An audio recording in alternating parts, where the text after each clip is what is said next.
सभी को जोहार, नमस्कार, प्रणाम।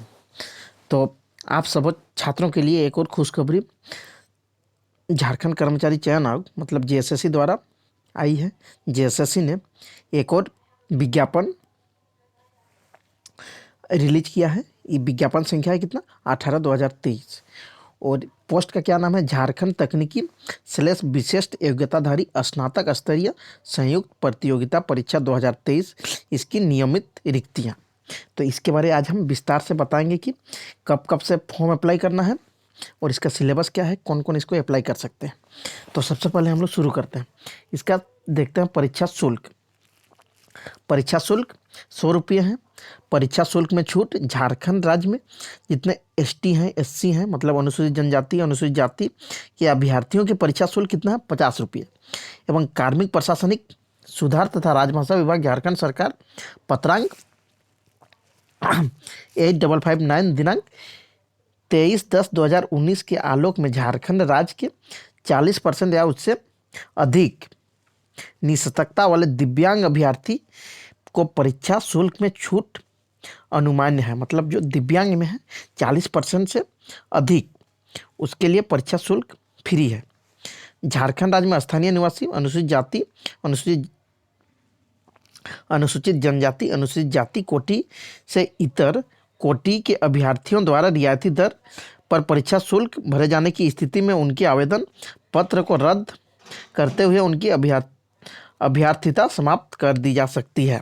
मतलब कोई यदि झारखंड के अनुसूचित जनजाति या अनुसूचित जाति में नहीं है, फिर भी जबरदस्ती उसको भर रहे हैं, तो उसकी अभ्यर्थिता समाप्त कर दी जाएगी। बिना परीक्षा शुल्क भुगतान किए आवेदन पत्र स्वीकार नहीं होंगे। यदि परीक्षा शुल्क का भुगतान नहीं कर रहे हैं तो उसके आवेदन स्वीकार नहीं किए जाएंगे। परीक्षा शुल्क नॉन रिफंडेबल होगा। मतलब परीक्षा शुल्क एक बार आप जमा किए तो वो फिर रिटर्न नहीं आएगा। अब हम देख रहे हैं इसमें रिक्तियां का विवरण, मतलब कितना कितना सीट है, रिक्तियां के बारे में। तो सबसे पहले देख रहे हैं तो रिक्तियों का विवरण। पद नाम, पद का क्या नाम है, सहायक अनुसंधान पदाधिकारी एवं समकक्ष समूह ख। इसमें आरक्षण कोटि में अनारक्षित में कुल 4 पोस्ट है। महिला के लिए 0 है, अनुसूचित जनजाति के लिए 2, अनुसूचित जाति के लिए 1, BC1 के लिए 1 और BC2 के लिए 1 भी नहीं है और EWS के लिए भी नहीं है। उसी प्रकार पौधा संरक्षण निरीक्षक एवं समकक्ष, इसमें अनारक्षित मतलब UR मतलब जनरल के लिए 11 पोस्ट। उसके बाद महिला के लिए 1, फिर अनुसूचित जनजाति के लिए 7, अनुसूचित जाति के लिए 3, BC1 के लिए 2, BC2 के लिए भी 1 है और EWS के लिए भी 2 सीट है। उसी तरह अब हम देखते हैं कर्म संख्या 3 में अनुमंडल उद्यान पदाधिकारी एवं समकक्ष। इसमें अनारक्षित के लिए 6 पोस्ट है। उसमें महिला के लिए 1 भी नहीं है, अनुसूचित जनजाति के लिए 4, अनुसूचित जाति के लिए 1, अत्यंत पिछड़ा वर्ग के लिए 1 मतलब BC1 के लिए, BC2 के लिए भी 1 और EWS के लिए भी 1 पोस्ट है। उसी तरह कर्म संख्या 4 में सांख्यिकी सहायक एवं समकक्ष, इसमें आप जनरल के लिए 12 पोस्ट, अनुसूचित जनजाति के लिए 7, अनुसूचित जाति के लिए 3, BC1 के लिए 2 पोस्ट और BC2 के लिए 2 और EWS के लिए 2 पोस्ट है। फिर आते हैं कर्म संख्या 5 में प्रखंड कृषि पदाधिकारी एवं समकक्ष। इसमें जो जनरल है, जनरल के लिए 124 पोस्ट है। ये बहुत ज़्यादा है ऊपर वाले पोस्ट के तुलना में। और इसमें महिलाओं के लिए 6 है और अनुसूचित जनजाति में 81 हैं। 2 पद आदिम जनजाति के लिए सम्मिलित, तो आदिम जनजाति के लिए सम्मिलित 2 पद है और 4 महिलाओं के लिए। अनुसूचित जाति में 31 और महिलाओं के लिए 2 है और BC1 में 23 है और महिलाओं के लिए 1, BC2 में 18 है, महिलाओं के लिए 1 और EWS में 31 है, महिलाओं के लिए 1। अब आएंगे हम लोग निरीक्षक विधिक माप विज्ञान। कर्म संख्या 6 में पद का नाम क्या नाम है? निरीक्षक विधिक माप विज्ञान। इसमें अनारक्षित यूआर जनरल के लिए 12 और महिलाओं के लिए 1 है। अनुसूचित जनजाति के लिए 7 पोस्ट है और महिला के लिए 1 भी नहीं है। अनुसूचित जाति के लिए 2 पोस्ट है और महिला के लिए भी नहीं है। BC1 के लिए 3 पोस्ट और BC1 का महिलाओं के लिए 1 भी पोस्ट नहीं है। BC2 के लिए 2 और महिलाओं के लिए भी इसमें नहीं दिया गया है। और EWS आर्थिक रूप से कमजोर वर्ग, इसके लिए 2 पोस्ट है। उसी तरह कर्म संख्या 7 में देखेंगे हम लोग भूतात्विक विश्लेषक। इसमें अनारक्षित जनरल के लिए 13 पोस्ट और महिलाओं के लिए 1 और अनुसूचित जनजाति के लिए 8 और महिलाओं के लिए नहीं है। और अनुसूचित जाति के लिए 3 है और महिलाओं के लिए 1 भी नहीं है। अंतंत पिछड़ा वर्ग मतलब BC1 के लिए 2, महिलाओं के लिए नहीं है। और BC2 इसके लिए 2 पोस्ट और इसमें महिलाओं के लिए 1 भी नहीं। और EWS में कुल 2 पोस्ट और महिलाओं के लिए नहीं है।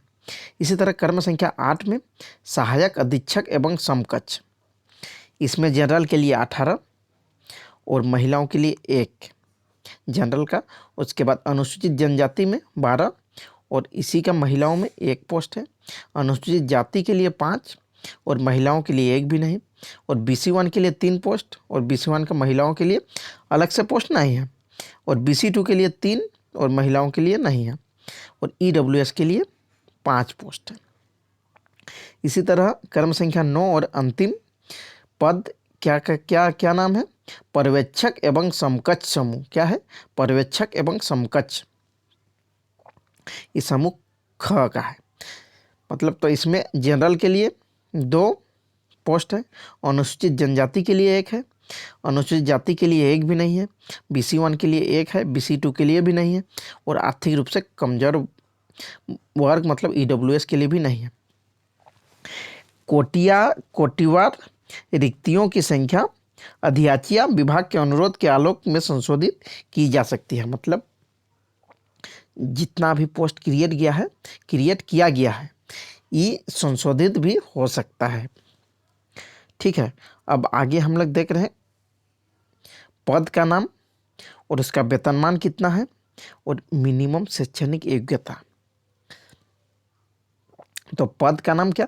सहायक अनुसंधान पदाधिकारी एवं समकक्ष कर्म संख्या 1 में। कर्म संख्या 2 में पौधा संरक्षण निरीक्षक एवं समकक्ष। कर्म संख्या 3 में प्रखंड कृषि पदाधिकारी एवं समकक्ष। कर्म संख्या 4 में अनुमंडल उद्यान पदाधिकारी एवं समकक्ष। कर्म संख्या 5 में सांख्यिकी सहायक एवं समकक्ष। कर्म संख्या 6 में निरीक्षक विधिक माप विज्ञान। कर्म संख्या 7 में भूतात्विक विश्लेषक। कर्म संख्या 8 में सहायक अधीक्षक एवं समकक्ष। कर्म संख्या 9 पर्यवेक्षक एवं समकक्ष। वेतनमान पे मैट्रिक्स लेवल 6 35,400 से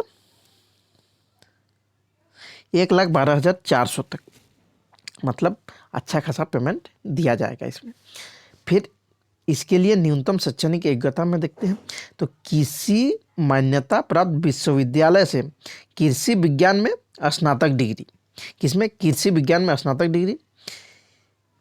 फिर किसी मान्यता प्राप्त विश्वविद्यालय में उद्यान स्नातक, वानिकी स्नातक एवं कृषि वानिकी में स्नातक डिग्री होना चाहिए। और जो जैसे ई वाला है आपका सांख्यिकी सहायक एवं समकक्ष, इसके लिए किसी मान्यता प्राप्त विश्वविद्यालय से सांख्यिकी या गणित या अर्थशास्त्र में स्नातक की डिग्री। कर्म संख्या 5 के लिए। और कर्म संख्या 4 में बताया, कर्म संख्या 4 के लिए मतलब अनुमंडल उद्यान पदाधिकारी एवं समकक्ष, इसके लिए होना चाहिए किसी मान्यता प्राप्त विश्वविद्यालय से उद्यान में स्नातक, वानिकी में स्नातक या कृषि विज्ञान में स्नातक की डिग्री। और कर्म संख्या 1, 2, 3 सहायक अनुसंधान पदाधिकारी एवं समकक्ष। और दूसरा नंबर पौधा संरक्षण निरीक्षक एवं समकक्ष।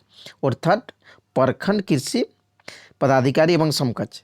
तीनों पद के लिए किसी भी मान्यता प्राप्त विश्वविद्यालय से कृषि विज्ञान में स्नातक की डिग्री जिसका है, ऊपर वाले जो कर्म संख्या 3 तक के जितने पद हैं उसके लिए एलिजिबल है। अब हम आते हैं कर्म संख्या 6 में निरीक्षक विधिक माप विज्ञान। इसके लिए न्यूनतम शैक्षणिक योग्यता किसी मान्यता प्राप्त विश्वविद्यालय से विज्ञान में भौतिकी या अभियंत्रण, रासायनिक यांत्रिकी मतलब जो बीटेक है ना, बीटेक मैकेनिकल से या इलेक्ट्रिकल से या इलेक्ट्रॉनिक्स में स्नातक की डिग्री रहेगा। वो कर्म संख्या 6 वाला पोस्ट निरीक्षक विधिक माप विज्ञान के लिए एलिजिबल है, उसके लिए भर सकते हैं। भूतात्विक विश्लेषक, इसके लिए है किसी मान्यता प्राप्त विश्वविद्यालय से बीएससी रसायन शास्त्र में प्रतिष्ठा की डिग्री, मतलब जो केमिस्ट्री से जिसका ऑनर्स है, केमिस्ट्री ऑनर्स से स्नातक की जिसका डिग्री रहेगा वो कर्म संख्या 7 भूतात्विक विश्लेषक पोस्ट के लिए एलिजिबल है। वो जिसका केमिस्ट्री ऑनर्स है, केमिस्ट्री से स्नातक है, वह भूतात्विक विश्लेषक के लिए एलिजिबल है। अब कर्म संख्या 8 सहायक अधीक्षक एवं समकक्ष, इसके लिए मिनिमम शैक्षणिक योग्यता क्या होना चाहिए? किसी मान्यता प्राप्त विश्वविद्यालय से बीएससी सिल्क टेक 4 वर्षीय degree course, sericulture, worming, dying printing की डिग्री। आपका सेरिकल्चर में या बीमिंग या डाइंग प्रिंटिंग की डिग्री, अथवा किसी मान्यता प्राप्त विश्वविद्यालय से बीएससी रेशम कृषि वानिकी वनस्पति विज्ञान या जंतु विज्ञान के साथ केंद्रीय रेशम बोर्ड से मलबरी नॉन मलबरी से 15 माह का पोस्ट ग्रेजुएट डिप्लोमा। और कर्म संख्या 6 पर्यवेक्षक एवं समकक्ष के लिए किसी मान्यता प्राप्त संस्थान से हस्तशिल्प की डिग्री, स्नातक या डिप्लोमा में उत्तीर्ण। तो न्यूनतम शैक्षणिक योग्यता हम लोग देखें कि कौन वाले पोस्ट के लिए, कौन वाले पद के लिए क्या होना चाहिए। तो न्यूनतम शैक्षणिक योग्यता मतलब कब तक पूरा होना चाहिए, उसके बारे में अभी हम बता रहे हैं। अभ्यर्थी को आयोग में आवेदन प्राप्त होने की अंतिम तिथि तक वांछित न्यूनतम शैक्षणिक योग्यता उत्तीर्ण होना अनिवार्य है। मतलब फॉर्म भरने का अंतिम डेट से पहले मतलब आपका कंप्लीट होना चाहिए। अर्थात शैक्षणिक योग्यता का निर्धारण के लिए ऑनलाइन आवेदन देने की अंतिम तिथि की आधार तिथि माना जाएगा। यदि कोई अभ्यर्थी इस तिथि तक निर्धारित शैक्षणिक योग्यता नहीं धारित करते हैं तो ये आवेदन भरने के लिए अयोग्य समझे जाएंगे। मतलब कोई अभ्यर्थी का कंप्लीट हो जाना चाहिए फॉर्म भरने का अंतिम तिथि के पहले। उसके बाद एक खेलकूद वाला दिया गया है, इसको देख लीजिएगा। अब उम्र सीमा, तो पदनाम जो कर्म संख्या 1 से 9 तक सभी के लिए न्यूनतम उम्र सीमा की गणना हेतु संदर्भ तिथि कितना है? 1/8/2023। और अधिकतम उम्र सीमा की गणना हेतु संदर्भ तिथि 1/8/2010। कितना दिया है? 2010। किसके लिए ये दिया है? अधिकतम उम्र सीमा की गणना कर्म संख्या 1 और 2। 1 में है आपका पद सहायक अनुसंधान पदाधिकारी एवं समकक्ष, इसके लिए। और पौधा संरक्षण निरीक्षक एवं समकक्ष, इसके लिए अधिकतम उम्र सीमा की गणना कब से होगी? 1/8/2010 से। और कर्म संख्या 3 अनुमंडल उद्यान पदाधिकारी एवं समकक्ष, इसका न्यूनतम सीमा की गणना 1/8/2023 से।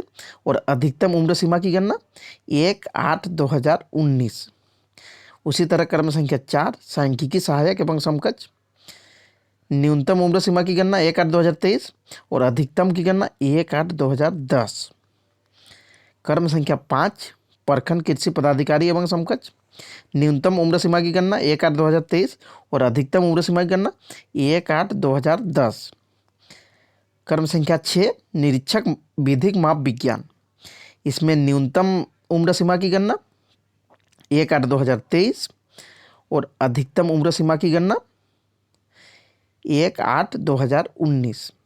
क्रम संख्या 7 में है भूतात्विक विश्लेषक, न्यूनतम उम्र सीमा की गणना 1/8/2023 और अधिकतम 1/8/2010। उसी तरह क्रम संख्या 8 सहायक अधीक्षक एवं समकक्ष, इसमें न्यूनतम उम्र सीमा की गणना 1/8/2023 और अधिकतम 1/8/2019।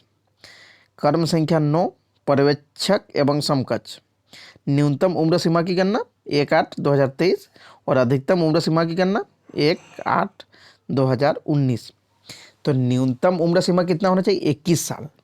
मतलब 1/8/2023 तक आपका 21 साल मिनिमम होना ही चाहिए।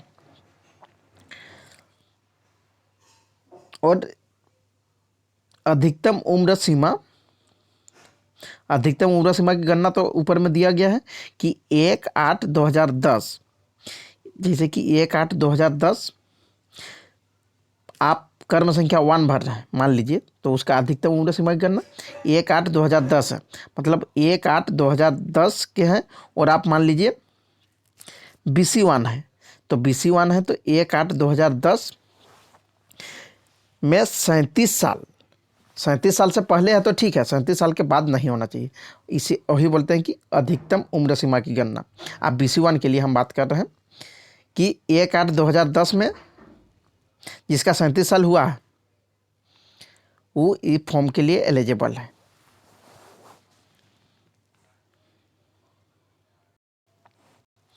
तो उसी प्रकार आप जैसे अनारक्षित के लिए 35 वर्ष, BC1 और BC2 के लिए 37 वर्ष, महिला में BC1 और BC2 के लिए 38 वर्ष और ST/SC महिला पुरुष के लिए 40 वर्ष। कितना? 40 वर्ष। उसके बाद आगे हम लोग देख रहे हैं पात्रता आरक्षण। आरक्षण का दावा करने के लिए स्थानीय निवासी झारखंड का होना चाहिए। जाति प्रमाण पत्र, ऑनलाइन आवेदन भरने हेतु महत्वपूर्ण दिशा निर्देश।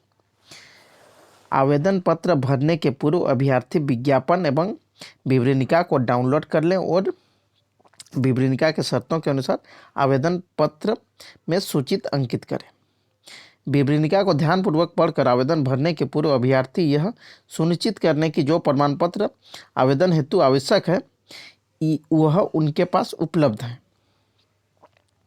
आवेदन भरने के पूर्व अपने फोटो और पूर्ण हस्ताक्षर की स्कैन प्रति भी अपने साथ रखें। सभी प्रमाण पत्रों को ध्यानपूर्वक देख लें और इन सभी में उनका नाम, पिता का नाम और अन्य विवरण सही है, अन्यथा आवेदन भरने के पूर्व उसे ठीक करा लें। आवेदन में अपने नाम का वर्तनी मतलब स्पेलिंग वही लिखेंगे जो मैट्रिक में 10वीं सर्टिफिकेट अंक पत्र में अंकित है। मैट्रिक 10वीं के सर्टिफिकेट अंक पत्र में अंकित नाम और आवेदन पत्र में भरे गए नाम की वर्तनी में अंतर नहीं होना चाहिए। मतलब आपका मैट्रिक या जो सर्टिफिकेट में जैसा नाम है वैसा ही नाम लिखिए, मतलब उसका स्पेलिंग में कोई इधर उधर नहीं होना चाहिए। आवेदन में नाम से संबंधित सूचना में नाम के आगे श्री, मिस्टर, श्रीमान आदि शब्दों का व्यवहार नहीं किया जाए। मतलब नाम से पहले कोई श्री, मिस्टर, श्रीमान आदि सब नहीं जोड़ना है।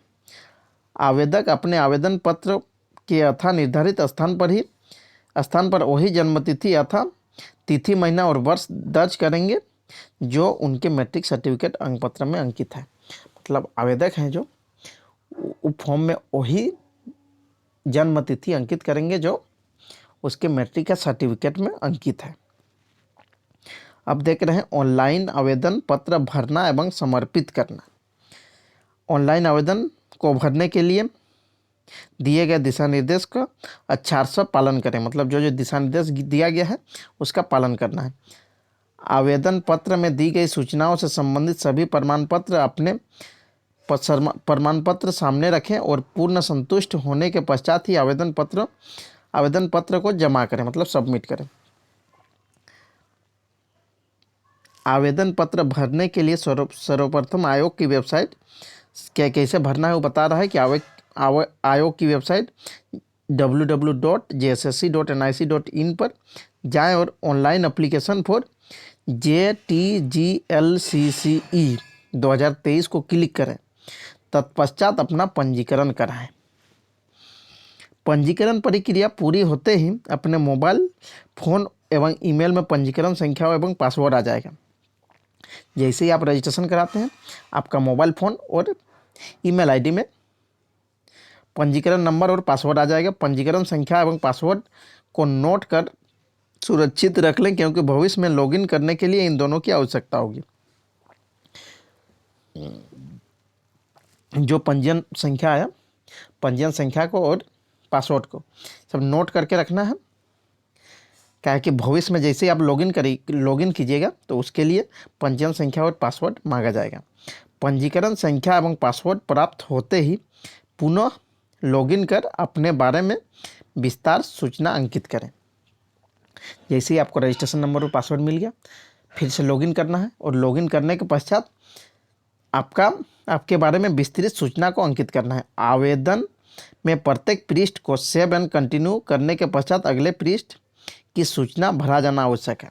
जैसे आवेदन जैसे खुला, सब आप कंप्लीट किए भर के, तो फिर आप सेव एंड कंटिन्यू करना है। इस तिथि को आप यह कार्य पूरा कर लेते हैं तो उसकी अगली तिथि, जैसे कि आज आप फॉर्म को भर दिए तो अगली तिथि कल 12 बजे मध्याह्न के पश्चात, कल 12 बजे के पश्चात पुनः लॉगिन करें एवं परीक्षा शुल्क भुगतान कर दें। तो कल 12 बजे आज आप फॉर्म को पंजीयन कराएं और अपना सूचना कंप्लीट किए, उसके बाद सेव एंड कंटिन्यू किए, तो उसके बाद उसको छोड़ दीजिए। उसके बाद फिर कल 12 बजे के पश्चात आपको क्या करना है, फिर से लॉगिन करना है और परीक्षा शुल्क का भुगतान कर देना है।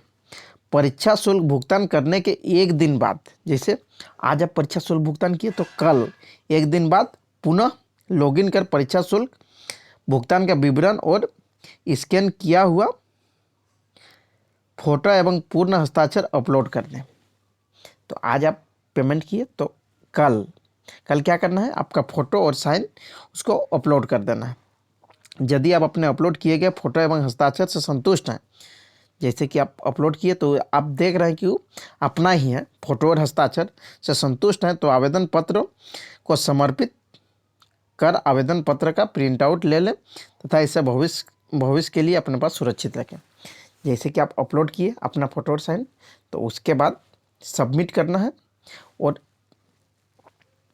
आवेदन पत्र का फिर प्रिंट आउट ले लेना है और ये प्रिंट आउट भविष्य के लिए सुरक्षित रख लेना है। आवेदन पत्र समर्पित करने के पूर्व यह अवश्य देख ले कि दी गई जानकारी सत्य है। जैसे कि आवेदन पत्र आप सबमिट कीजिएगा, उससे पहले एक बार देख लीजिए कि आप जो जानकारी दिए हैं वो एकदम सत्य है, अन्यथा गलत घोषणा पत्र देने हेतु अभ्यर्थिता रद्द करने एवं अन्य कार्रवाई करने पर आयोग निर्णय लेगा। यदि आप सभी सही नहीं डाले हैं तो आपकी अभ्यर्थिता रद्द हो जाएगी और आयोग आपके ऊपर कार्रवाई भी कर सकता है। ऑनलाइन आवेदन में दर्ज सूचनाओं से संबंधित प्रमाण पत्र की मूल प्रति की जांच प्रमाण पत्र जांच कार्यक्रम में की जाएगी।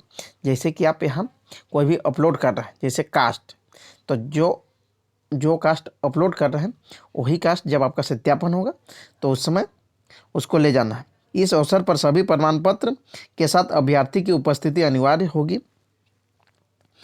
इसका अनुपालन नहीं होने की स्थिति में आवेदक की अभ्यर्थिता रद्द समझी जाएगी। जैसे कि आप अभी जमा किए कास्ट और उस समय कास्ट आप नहीं दे पा रहे हैं तो आपकी अभ्यर्थिता रद्द समझी जाएगी। ऑनलाइन आवेदन में किए गए दावे के समर्थन में वांछित प्रमाण पत्र उपलब्ध नहीं कराए जाने की स्थिति में आरक्षण अन्य लाभ देय नहीं होगा और अभ्यर्थिता रद्द समझी जाएगी। एक अभ्यर्थी द्वारा एक से अधिक ऑनलाइन आवेदन समर्पित किए जाने की स्थिति में अभ्यर्थी द्वारा अद्यतन अंतिम समर्पित किए गए आवेदन को वैध माना जाएगा तथा पूर्व में समर्पित सभी आवेदन को रद्द कर दिया जाएगा तथा संबंधित रद्द आवेदनों का परीक्षा शुल्क नॉन रिफंडेबल होगा। जैसे कि कोई अभ्यर्थी मान लीजिए 2-3 गो फॉर्म अप्लाई कर दिए, तो आप जो अंतिम में सबसे लास्ट में जो फॉर्म अप्लाई कर रहे हैं उसको मान्य माना जाएगा और उसी को वैध माना जाएगा और पहले जो किया गया है उसको वैध नहीं माना जाएगा। और पहले में यदि आप पेमेंट किए हैं तो पेमेंट और नॉन रिफंडेबल है, मतलब पेमेंट रिटर्न नहीं आएगा। आवेदन प्रक्रिया पूर्ण करने की विभिन्न तिथियां, मतलब कब से आवेदन करना है और कब उसका एडिट कर सकते हैं यदि गलत हुआ तो रजिस्ट्रेशन करने तथा सूचना दर्ज करने हेतु दिनांक 16/1/2024, मतलब 16 जनवरी 2024 से दिनांक 15 फरवरी 2024 के मध्य रात्रि तक। मतलब रजिस्ट्रेशन आप कब से कब कर सकते हैं? 16 जनवरी 2024 से 15 फरवरी 2024 के मध्य रात्रि तक आप रजिस्ट्रेशन कर सकते हैं। परीक्षा शुल्क भुगतान करने हेतु दिनांक 17 फरवरी 2024 की मध्य रात्रि तक। मतलब परीक्षा शुल्क का भुगतान कब तक कर सकते हैं? 17 फरवरी 2024 के मध्य रात्रि तक। फोटो एवं हस्ताक्षर अपलोड करने आवेदन पत्र का प्रिंट आउट लेने के लिए दिनांक 19 फरवरी 2024 की मध्य रात्रि तक। मतलब 16 जनवरी 2024 से फॉर्म शुरू होगा भराना। लास्ट डेट कब है? लास्ट डेट 15 फरवरी 2024। 17 फरवरी 2024 तक आपका लास्ट डेट है पेमेंट करने का, और 19 फरवरी 2024 तक आपका लास्ट डेट है फोटो और साइन अपलोड करने का। दिनांक 21 फरवरी 2024 से दिनांक 22 फरवरी 2024 की मध्य रात्रि तक ऑनलाइन आवेदन पत्र में की गई किसी भी अशुद्ध प्रविष्टि को संशोधित करने के लिए पुनः खोली जाएगी।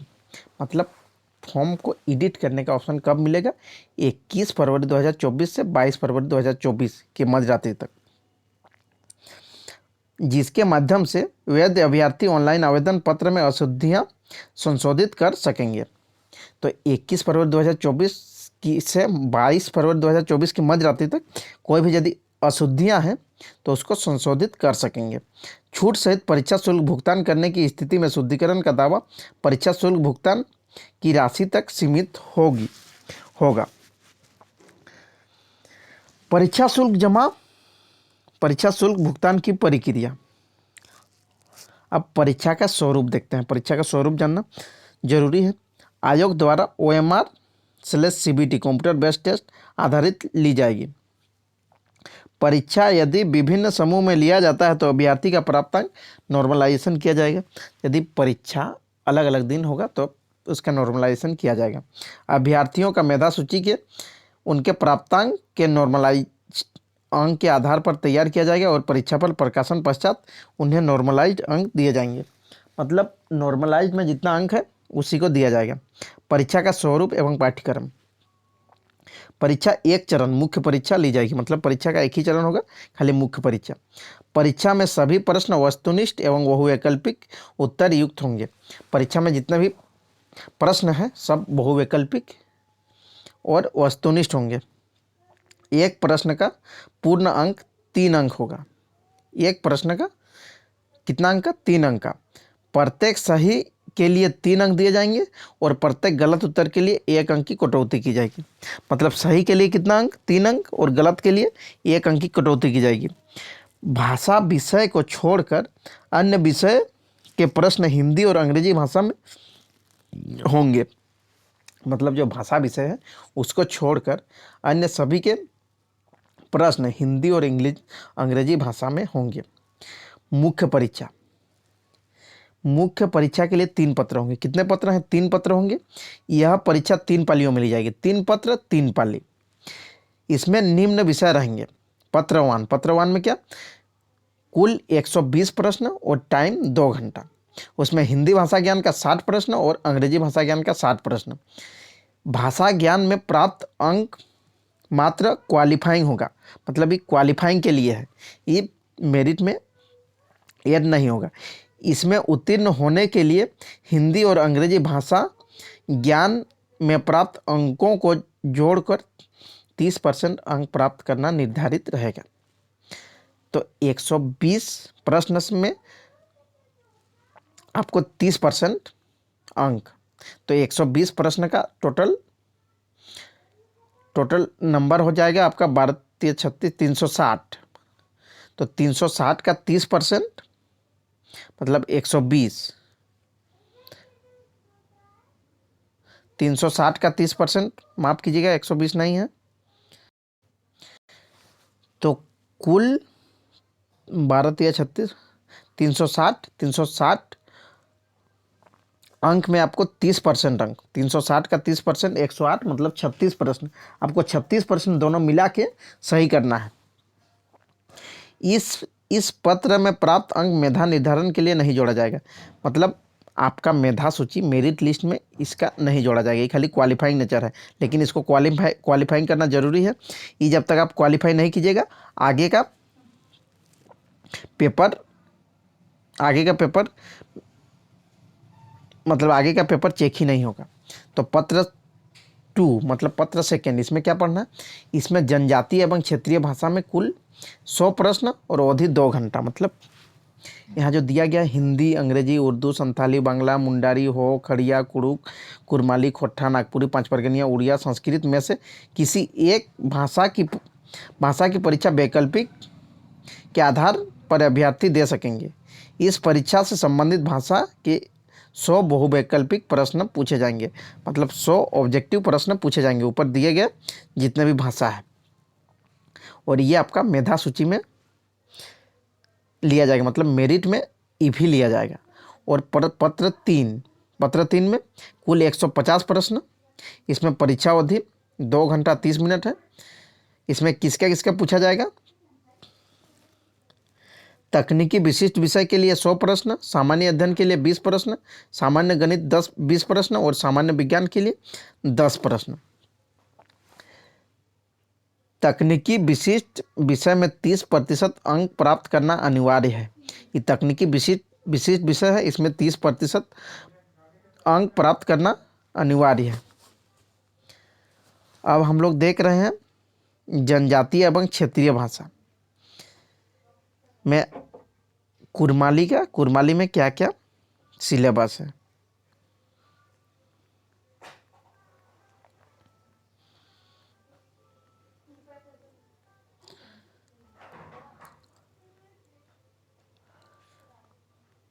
संथाली का दिया गया है, फिर खड़िया का है, उसी प्रकार आपका उड़िया लैंग्वेज, पाँच परगनिया, नागपुरी, कुरमाली।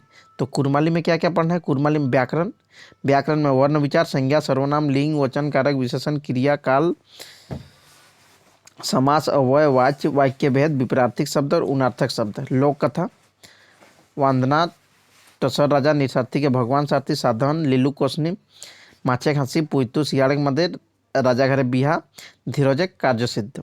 आधुनिक कहनी मतलब स्नातक स्तरीय जो सिलेबस है, सेम सिलेबस इसमें पढ़ना है। तो कुरमाली का जितना सिलेबस दिया गया है, इसका सभी का वीडियो हम लोग का जो चैनल है कुरमाली फ्री क्लास, इसमें सबका कुरमाली का जितना सिलेबस है सबका इसमें पढ़ा जाएगा। तो आप लोगों से अपील है कि कुरमाली भाषा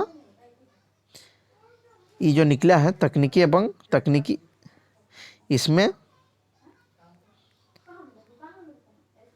ये तकनीकी विशिष्ट योग्यताधारी स्नातक स्तरीय संयुक्त प्रतियोगिता परीक्षा, इसके लिए जो कुरमाली में 100 नंबर का आएगा वो भी मेरिट में वो भी ऐड होगा। इसीलिए आप सभी से रिक्वेस्ट है कि कुरमाली का क्लास आप रेगुलर बेसिस पे लेते रहिए, जो हमारे चैनल में रेगुलर अपलोड होते हैं। तो आज का वीडियो यहीं समाप्त करते हैं। सभी को बहुत बहुत धन्यवाद।